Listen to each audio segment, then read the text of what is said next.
Once you have completed your CNA, your next step is to write your problem statements. A problem statement is a concise description of the issue that needs to be addressed. It should answer at least two questions. Who is affected? What is the issue? Your CNA gives you the data. Your problem statement puts that data into a clear sentence that everyone can understand. The key here is clarity. If someone outside your school read it, they should immediately understand what the problem is without needing extra explanation. Why are problem statements so important? Because everything that follows, your root causes, your performance objectives, your strategies, all connect back to the problem statements. If your problem statement is vague or too broad, your plan will be unfocused and ineffective. If your problem statement is overly detailed or filled with jargon, people won't understand it. This is why we take the time to write them well. It's the bridge between your CNA and your plan of action. Here's an example. 64% of fourth grade students failed to meet the English Learner Progress Measure on the 2022 STAR Reading and Math Assessments. This statement tells us exactly who, fourth grade English learners, and what? Failing to meet the EL Progress Measure in reading and math. No fluff, no extra commentary, just the problem, clearly stated. Once you've written your problem statement, your next step is to identify the root cause. This is the answer to the question, why did this problem happen in the first place? A root cause must be within your circle of control. If you can't do anything about it at the campus level, it's not a root cause, it's a circumstance. One way to dig deeper into a root cause is the rule of 5.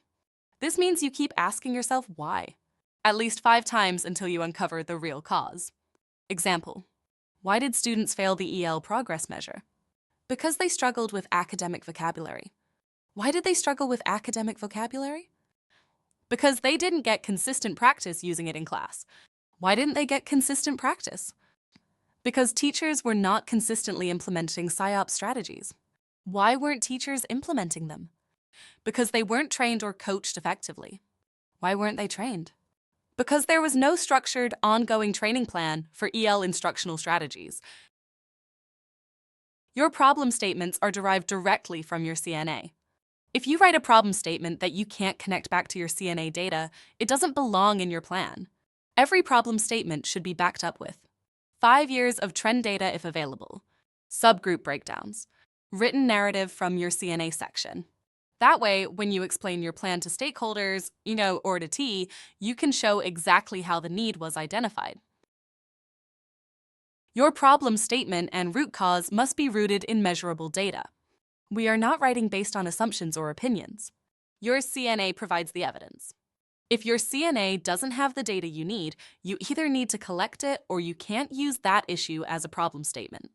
We must also keep the root cause within our circle of control. We can't control every factor, but we can control our instructional practices, our systems, our interventions, and our engagement strategies.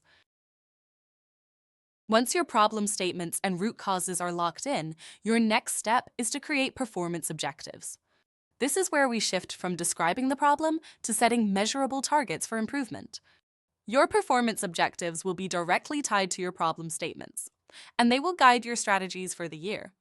Think of it this way. CNA is the diagnosis. Problem statement is naming the condition. Root cause equals figuring out why it's happening. Performance objective equals setting the goal for recovery and growth. Performance objectives are measurable, annual targets that will tell us whether we're making progress toward our long-term campus and district goals.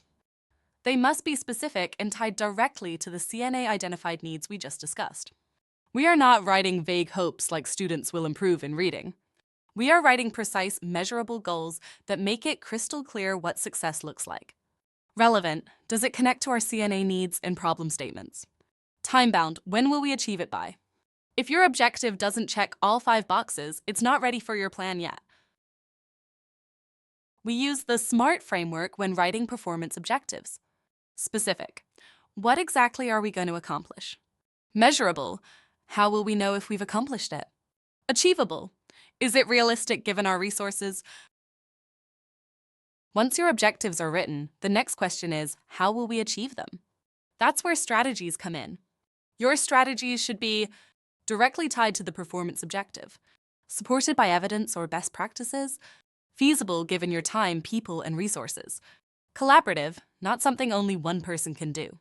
Think of your performance objective as the destination and your strategies as the GPS directions for how to get there. When writing your strategies, keep these hints in mind. Proofread your work. Typos and vague statements can cause confusion in implementation and monitoring. Use the plan checklist. This ensures you've addressed all required elements. Connect strategies directly to data. If you can't show the CNA link, it doesn't belong in the plan. Assign responsibility. Name the position or team responsible for each strategy. Identify resources. Note what people, funds, or time are required. Your plan should make it easy for anyone to pick it up and understand how you intend to achieve your goals. State law requires our campus and district improvement plans to address specific strategies. These include assessing student achievement in all 3 accountability domains, providing accelerated education for students who need it, and having methods for violence prevention and intervention. We must also include programs that encourage parental involvement, strategies to improve attendance, and methods for recruiting highly effective teachers. These requirements ensure our plans are comprehensive and focused on student success. State law also requires that our improvement plans address coordinated school health activities. This means we evaluate and ensure student participation in required physical activity. We look at student fitness assessment data, academic performance, attendance, and the percentage of students who are economically disadvantaged. We also measure the success of programs that help students engage in moderate to vigorous physical activity, supporting both their physical health and academic success.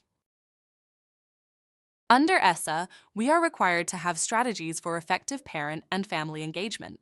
This means building strong partnerships between schools and families to support student learning.